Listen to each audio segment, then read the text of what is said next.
તમે મને કંઈ પણ પૂછી શકો છો. એવું પણ પૂછી શકો છો કે આવી ડાઈ વાતો કરે છે બેન, તો તું શું કરે? કોઈ જોડે લડતી નથી? Anything, feel free to ask. જી સર. કૃષ્ણ વિશે સિરિયલમાં તમારું હા હા, કૃષ્ણ વિશે 2 મિનિટ શું કામ? હું 2 જન્મ બોલવા તૈયાર છું. હમણાં જ આજે જ મને કોઈકે પૂછ્યું કે દ્વારિકા કેમ જાય છે, એટલે મેં કીધું મારા બોયફ્રેન્ડને મળવા.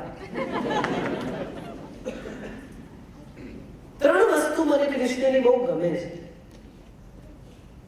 સૌથી પહેલી કે એનો ન્યાય છે ને સૌ માટે સમાન છે. સુરાજ્યની સ્થાપનાની વાત કરી અને એણે અર્જુનને કહ્યું કે મરેલાને માર, ઉત્તિષ્ઠ જાગ્રત વરાન પ્રાપ્ય નિબોધિત, તને જે મળી ચૂક્યું છે તે મેળવ. અને કયા પછી જ્યારે યાદવોનો વારો આવ્યો ત્યારે એ જ ન્યાય એમ જ કામ લાગ્યો. મારા યાદવ અને આ બધા નક્કામાં કૌરવ મારી નાખો એને, યાદવોને બચાવી લો. ના, જે ખોટું છે તે જશે, જે સારું છે તે રહેશે. સમાન ન્યાય છે કૃષ્ણ. બીજી બહુ જ ઇન્ટરેસ્ટિંગ બાબત કૃષ્ણની એ છે સાહેબ કે તમે કોઈ દિવસ કૃષ્ણને રડતા, દુઃખી, પીડાયેલા, ફરિયાદ કરતા, કપડાટ કરતા સાંભળ્યા? ડાન્સિંગ ગોડ છે, નૃત્ય કરતો ઈશ્વર છે, મજા કરતો માણસ છે. એનું સુખ એ બધામાં વહેંચે છે. માખણ નું શીકું તોડે છે, પણ એ માખણ એકલો નથી ખાતો, વહેંચીને ખાય છે. એ કૃષ્ણ છે. ચીર પૂરે છે અને ચીર હરે છે. એની વચ્ચેનું બેલેન્સ એને ખબર છે, ક્યાં હરાય ને ક્યાં પૂરાય. હી એક્ઝેક્ટલી નોઝ. એની મજા એ છે સાહેબ કે તમે અહીંયા 500 મુગટ મૂક્યા હોય, કોઈ હીરા માણેકના, કોઈ મોતીના, કોઈ ફલાણાના, કોઈ ઢીકણાના. તમે કેવી રીતે નક્કી કરશો કે આમાંથી અલગ મુગટ કયો છે, આમાંથી શ્રેષ્ઠ મુગટ કયો છે? પણ તમે એક મોરપીંછ મૂકો ને એક મુગટ ઉપર, એટલે સ્ટાઇલ સ્ટેટમેન્ટ છે. આનાથી બેટર સ્ટાઇલ સ્ટેટમેન્ટ મફતિયા ક્યાંય મળતું નથી, કેમ કે તો જંગલમાંથી વણી લાવે છે. એની વાંસળી પણ રસ્તામાંથી વણેલી છે. એક વાંસ લીધો, એમાં 4 છેદ પાડ્યા અને વગાડ્યું. સાદામાં સાદી વસ્તુને સ્પેશિયલ બનાવવાની આવડત છે કૃષ્ણ પાસે. માખણ જે ગોવાળોને ત્યાં સાવ બનીને ફેંકાઈ જતું હશે કદાચ, એને સ્પેશિયલ બનાવ્યું. ગાય જે વિશે આપણે કોઈ દિવસ વિચાર્યું પણ નથી, એને સ્પેશિયલ બનાવ્યું. કદમનું ઝાડ આપણે જોયું પણ નથી, એને સ્પેશિયલ બનાવ્યું. વાંસનો ટુકડો જે આપણે હાથમાં આવ્યો હોય તો ફેંકી દઈએ, એને સ્પેશિયલ બનાવ્યું. મોરપીંછ જે આપણે કેટલાય વિખરાયેલા મળે અને છતાંય એમાંથી કોઈ ભાગ્યે જ ઉપાડીએ તો આમ કરીને મૂકી દઈએ, એને સ્પેશિયલ બનાવ્યું. અને સૌથી ઉત્તમ, સૌથી બ્યુટીફુલ વાત એ છે સાહેબ કે તમે ગીતા કહેવા માંગો છો, તમે ગીતા કહેવાની તાકાત ધરાવો છો, તો એટલું યાદ રાખજો કે તમારે ગાંધારીનો શ્રાપ પણ ભોગવવો પડશે. આ બેની વચ્ચે છે. તમારે કૃષ્ણ થવું છે, તમારે મહાભારતના, આર્યાવર્તના ભાગ્ય વિધાતા થવું છે, વેરી ગુડ, થાવ. પણ જોડે જોડે ગાંધારીનો શ્રાપ પેકેજ ડીલમાં આવે છે. સ્વીકારવું પડશે, તથાસ્તુ કહેવું પડશે. પશુના મોતે મરવું પડશે, તમે ગમે તે હો તો. રાધાને છોડવી પડશે, દ્વારિકામાં જીતવું પડશે. એને કોઈ દિવસ પર્સનલ પેન ક્યાંય ઉખેડી નથી.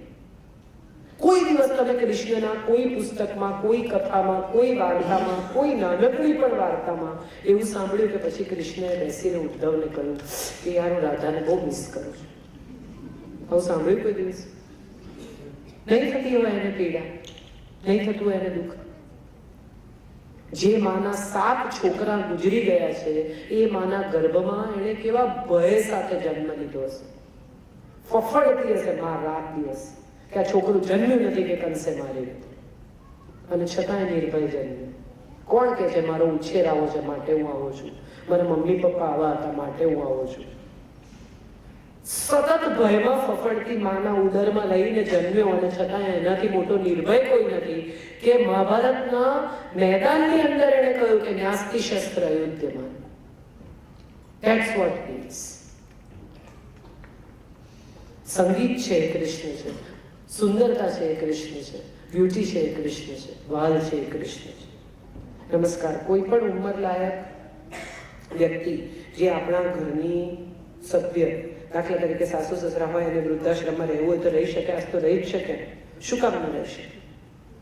લોકો શું કહેશે એમાં કોઈ મહત્વની વાત નથી. એમને રહેવું છે માટે રહે તો જુદી વાત છે. તમે એમને કાઢવા માંગતા હો તો પ્લીઝ એવી ભૂલ નહીં કરતા. એમને એમના મનથી એમ હોય કે મારે મહિનો 2 મહિના ક્યાંક રહેવા જવું છે તો ચોક્કસ જાય, કારણ કે દુનિયાના દરેક માણસને ચેન્જ જોઈએ છે સાહેબ. એમને એમની ઉંમરના લોકો મળે, મંદિર નજીક હોય, આસપાસની દુનિયા જુદા પ્રકારની હોય, એ જ દીકરો બહુ સવારે તૈયાર થઈને જતા રહે, એ જ છોકરાઓ બહાર જતા રહે, એ જ પાસ્તા પીઝા બને. Let them go and enjoy amongst their age group. અને હવે તો બધા વૃદ્ધાશ્રમો બહુ મજા કરાવતા હોય છે. વડીલોને પિક્ચરો બતાવે, લોકો મળવા આવે, સરસ મજા હોય છે. વૃદ્ધાશ્રમ એ કોઈ બહુ સડેલા, માંદલા, દુઃખી, હેરાન થતા લોકોની જગ્યા જ નથી. મેં જોઈ છે મારી માને, અને મારી માએ પોતે મને કહ્યું કે અહીંયા મને બહુ મજા આવે છે. સો એવું ન માનવું કે વૃદ્ધાશ્રમ એ કોઈ બહુ દુઃખી, માંદા, બીમાર, કાઢી મૂકેલા, પીડાયેલા લોકોની જગ્યા છે. જેમ છોકરાઓને તમે નર્સરીમાં મૂકો છો કારણ કે શીખે, એની ઉંમરના બાળકો સાથે રમે, એવી રીતે વૃદ્ધોને વૃદ્ધાશ્રમમાં મોકલી શકાય અને ડે કેરમાં મોકલી શકાય. સવારે જાય ને સાંજે પાછા આવે એવા પણ ડે કેર પણ ઉપલબ્ધ છે. દાખલા તરીકે એક પરિવાર છે, તેના વડીલ સાસુ છે, વૃદ્ધાશ્રમમાં રહેવું ગમે છે અને રહે છે પણ ખરા, પરંતુ તેના પરિવારને નથી ગમતું કારણ કે સારું ન લાગે. બસ એ તો મેં કહ્યું, સગા સંબંધી, કુટુંબ, સોસાયટીને શું કહેવું, તેવા વિચારો આવ્યા કરે. સબસે બડા રોગ ક્યાં કહેંગે લોગ. બીજા શું કહેશે એના પર આપણી આખી જિંદગી અવલંબેલી છે. તમે આપણા શાસ્ત્રોમાં વિજ્ઞાન શોધ્યું છે? જો હા, તો આ સાથે જ્યોતિષ શાસ્ત્રમાં વિજ્ઞાન કેમ ન શોધ્યું? હું એમ કહી શકું કે મેં બાઇબલમાં નથી વાંચ્યું માટે ખરાબ છે. તો જ્યોતિષમાં મેં જ્યોતિષનો અભ્યાસ કરવાનો પ્રયત્ન કરેલો, સામુદ્રિક શાસ્ત્ર પણ લઈ આવીને વાંચેલું, ને મારા એક ગુરુ પણ કરેલા, જેમણે મને બધું શીખવવાનો પ્રયત્ન કર્યો. પછી ગ્રેજ્યુઅલી મને એવું સમજાવવા માંડ્યું કે આપણે શું કરવા કોઈ એક બનેલી ડિઝાઇનમાં પથ્થર મારવો છે. મારે કેમ જાણવું પડે કે આ ભાઈ આમ ચાલે છે માટે આવા છે, એમનું નાક આવું છે માટે આવા છે? હું કોણ છું વિધાતાના કામમાં દખલ દેનારી? હું કોણ છું એવું નક્કી કરનારી કે કોના ભવિષ્યમાં શું થશે? મારે શું કામ જાણવું જોઈએ કે શનિનું ટ્રાન્ઝિશન થશે તો શું થશે? મારે શું કામ જાણવું જોઈએ કે વિશ્વત્રી દશા શું છે? મારે શું કામ જાણવું જોઈએ કે આ કેલ્ક્યુલેશનમાં આમ થઈને આમ થશે તો આમ થવું જોઈએ?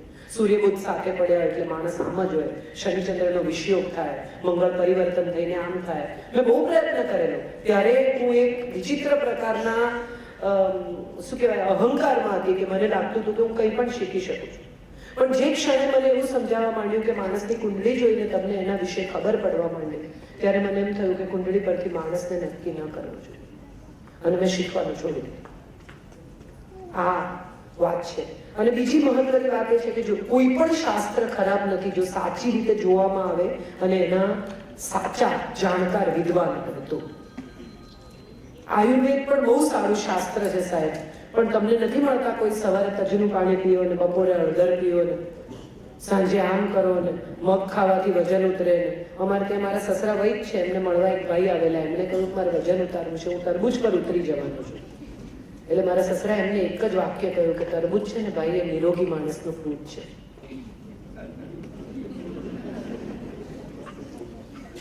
બસ વાત પૂરી થાય છે અહીંયા. શાસ્ત્ર તો બહુ બધા છે, પણ શાસ્ત્રના અભ્યાસો કેટલા છે? તજનું પાણી પીવાથી કોલેસ્ટ્રોલ ઘટે, લસણ ગળી જાવ તો આમ થાય, કેટલી સલાહો સાહેબ તમને મળે સવારથી સાંજ. એસિડિટી રહે છે જેટલી મત રાખો, ફલાણું થાય છે દૂધ પીવાનું. અરે દૂધ પીવાની ઉંમર વ્યક્તિની એકચ્યુઅલી 12 વર્ષે પૂરી થઈ જાય છે. અને આ શાસ્ત્રોએ, આયુર્વેદે અને વિજ્ઞાને શોધેલી હકીકત છે કે વ્યક્તિના શરીરમાં રેનિન નામનું તત્વ હોય છે, જે દૂધને તોડીને એના પ્રોટીન કણોને તમારા શરીરમાં ભેળવી દે. આ રેનિન જેમ માણસની ઉંમર વધતી જાય એમ ઘટતું જાય. મોટી ઉંમરે લોકોને દૂધ નથી પચતું, એનું કારણ જ એ છે કે તમારામાં રેનિન ઓછું થઈ જાય છે. દૂધ પીવાથી એસિડિટી મટે, આઈસ્ક્રીમ ખાવાથી એસિડિટી મટે, આમ કરવાથી આમ થાય, ઊંઘ નથી આવતી ગંઠોડાવાળું દૂધ પી જાઓ, કંઈ પણ.